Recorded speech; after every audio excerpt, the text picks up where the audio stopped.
Hello. What an amazing dress. I was Oh, just about to thank say you. that. Thank you. No, you're amazing. So what can we expect in season 2? More tit-for-tat arguments with your husband? Oh, with my husband, that pesky husband of mine. Yeah, you can see a lot more of that. That lovely kind of we're so pleased that the union has had such wonderful feedback. That kind of that couple that everyone can relate to. So you see more of that, but inevitably season 2 the stakes are so much higher. So those arguments that they're kind of tit for tat before, but they're carrying much more weight now. And you can still see so much love between them. They love each other dearly and they love their kingdom, but there's just that constant, how do we do this, how do we do it? Thank you so much. But they're there in full force, doing it in Disa, double D. Don't quote that.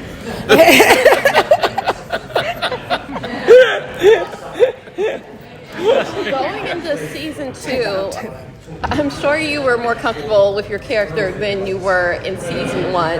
How do you feel like you got to know your character in season 2 more, and how do you feel that was expressed more in scenes? Oh, good question. Obviously you kind of get to know your character more as you kind of live with it.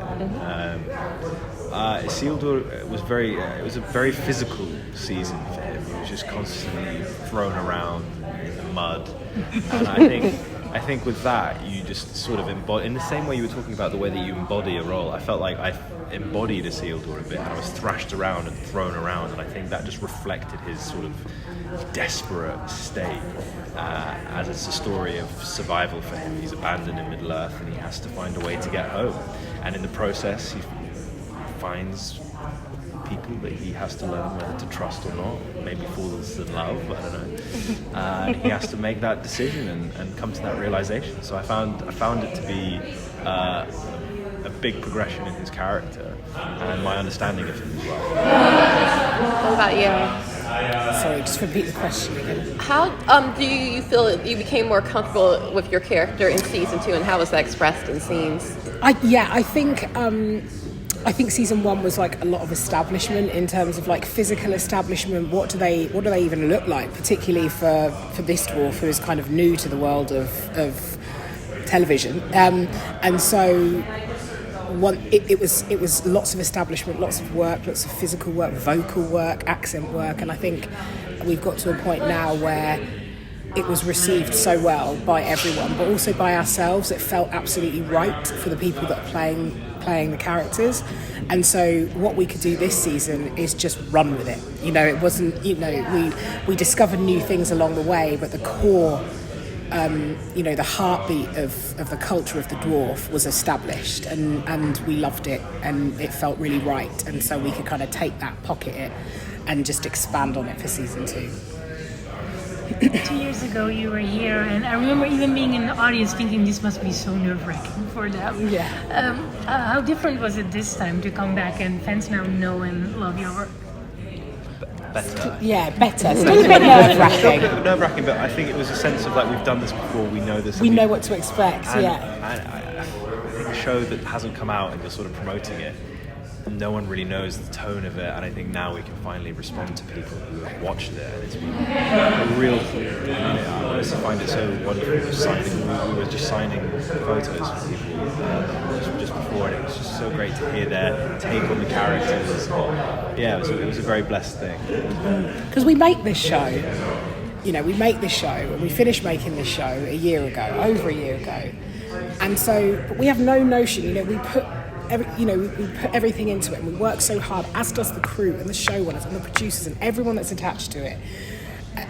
Put so much, but we have no response. We have no idea, and so suddenly you come to a place like this, and you are welcomed by everybody that we're doing it for, and the response is so positive and so wonderful, and you forget that there's people who know you and know that we're just immersed in the craft, right? But then there's people that invested in these characters, and you kind of get to see the fruits of your work really unfold, and it's just such, after such a long wait, it's like, yes, oh I remember, oh yes, I did do that, so there's something very, very beautiful about Hall H. It's kind of a celebration that we long for once we finish. Have you seen people, that were dressed up as you or as your character? Did I today? Oh, I saw a picture of a gentleman and his wife dressed up as me today, but I've done a couple of Comic-Cons and I've definitely seen some lovely cosplay, which is very, very nice. Very, very nice.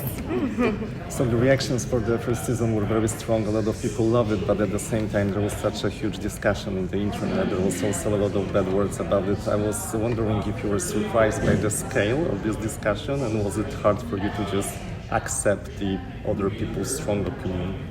I'm an artist, and if there's not discussion, we're not doing the right thing. And if there's not, I don't think there is anything really in the world that when it's art that can be universally like everyone thinks exactly the same. How dull would that be?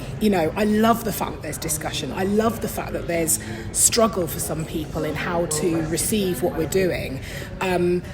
It's our job to create an authentic story and put it out into the world, and I think the positive feedback and the love that we get is so wonderful.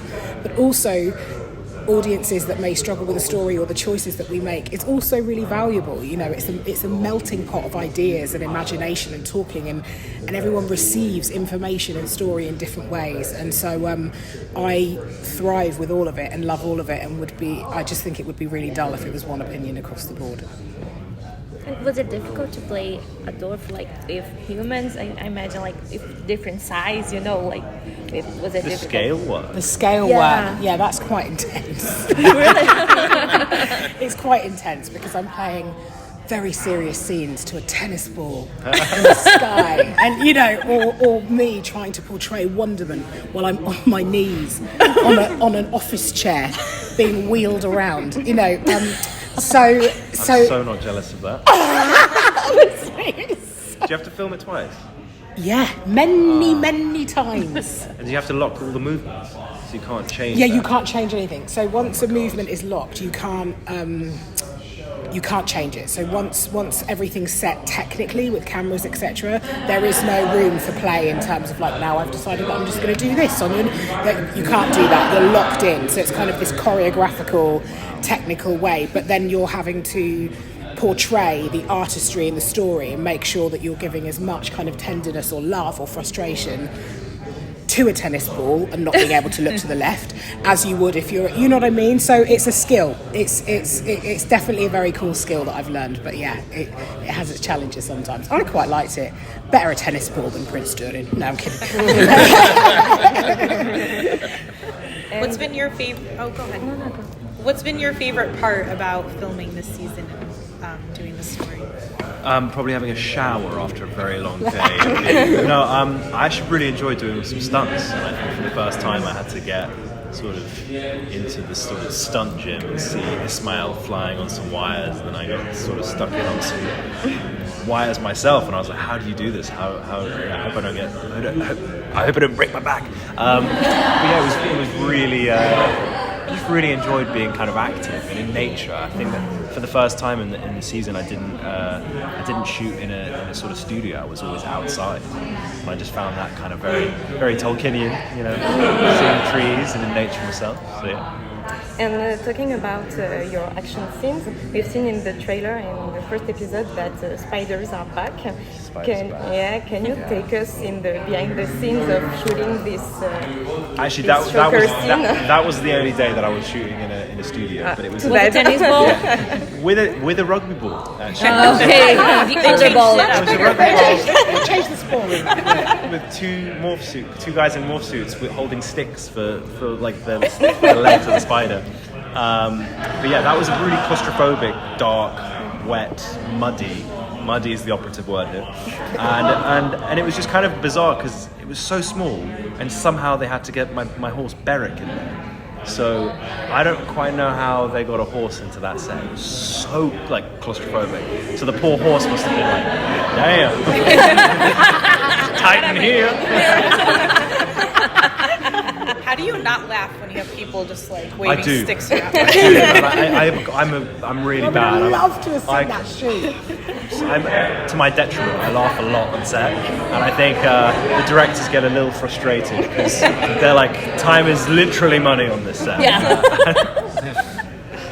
Did you do your own stunts? I try to do as much as I can, and I learned how to ride a horse as well, and I was doing a lot of riding this season, which was so much fun, and yeah, I kind of try to do as much as I can, and then pass it over for the stunt guy, who was very brave, because they just throw their body around, and they somehow don't break it.